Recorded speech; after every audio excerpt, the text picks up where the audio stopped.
morning, dear students. This is your Sudha ma'am, welcoming you all to the first session of third lesson, that is animal fiber. By the end of this lesson, you will be able to understand the processing of silk from silk moth, uses of silk, life cycle of silk moth, the processing of woolen fabric from wool, and finally uses of wool. In our class 6, we have learnt about lesson fiber to fabric, in which we have noticed the importance of clothes. They protect us from dirt, germs, and from different weather conditions.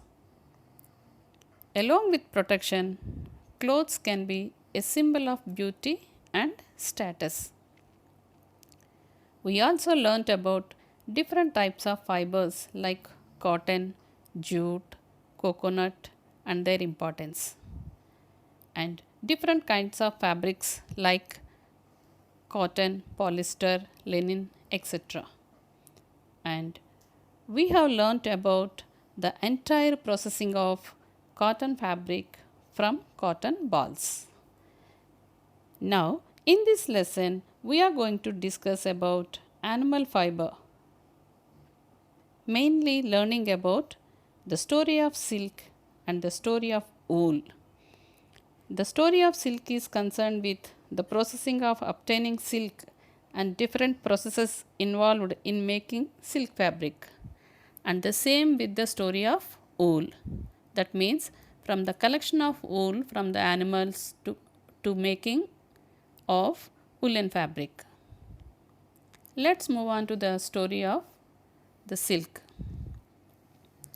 The processing of rearing of silkworms for obtaining silk is called sericulture. Already you know about apiculture, where the rearing of honeybees for collection of honey, that is apiculture. Like that, here also the process of rearing of silkworms for obtaining silk is called sericulture. In the production of silk to silk fabric, we have 4 stages. 1. Moth to egg. Stage 2. Egg to cocoon. Stage 3. Cocoon to fiber. And stage 4. Reeling to weaving. These are the 4 stages in which the production of silk is involved. Coming to the stage 1, that is moth to egg. In the production of silk, the moths are collected and kept in grill mesh boxes in separate rooms. These silk moths are known as Bombyx mori and popularly known as chilakalu.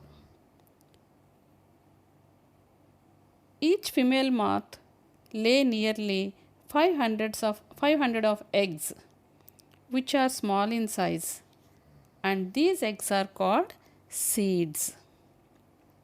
Eggs are called seeds and the moths are called chilakalu. Actually, the name is Bombyx mori. After laying eggs, the female moth die.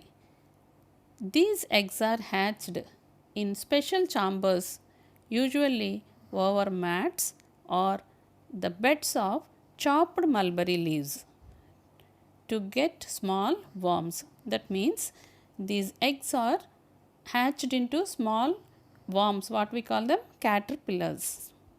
These tiny worms are purchased by farmers of Kurnool, Kadapa and Chittoor.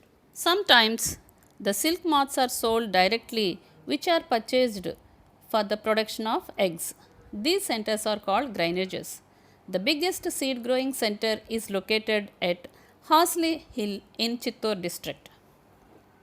Stage 2, egg to cocoon. The tiny and white colored silkworms caterpillars are placed in the trays along with chopped mulberry leaves.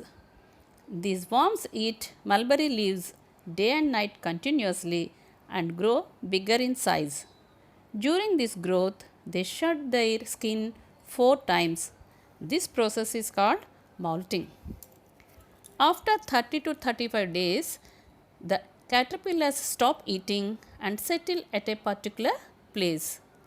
At this time, these worms are transferred into big sized cane frames called chandrikalu. At this stage, the caterpillar weaves a net to hold itself by moving its mouth side to side and secrete fiber like substance. This substance becomes strong when it is exposed to air and heat. Just like spider, how the thread like fibers comes from the mouth and forms the web. Like that, a net is woven completely to cover the body of the caterpillar. This seems to be a closed sac. This is called pattukailu or cocoons. Actually, this is the pupal stage where the caterpillar changes itself into a moth. Within 2-3 days of the formation of cocoons, farmers collect the cocoons and kill the larvae inside the cocoons by a process called stifling. Farmers kept a lot of these cocoons in a steam oven for 10 to 15 minutes. Stifling helps us to store the cocoons for a long time. This process is usually done in reeling centers. Then these cocoons are kept in a sealed bags and sold at the cocoon markets, which are situated at Hindupur, Madanapalli, Dharmavaram, Kadiri, Palamaneru, Raichoti, etc.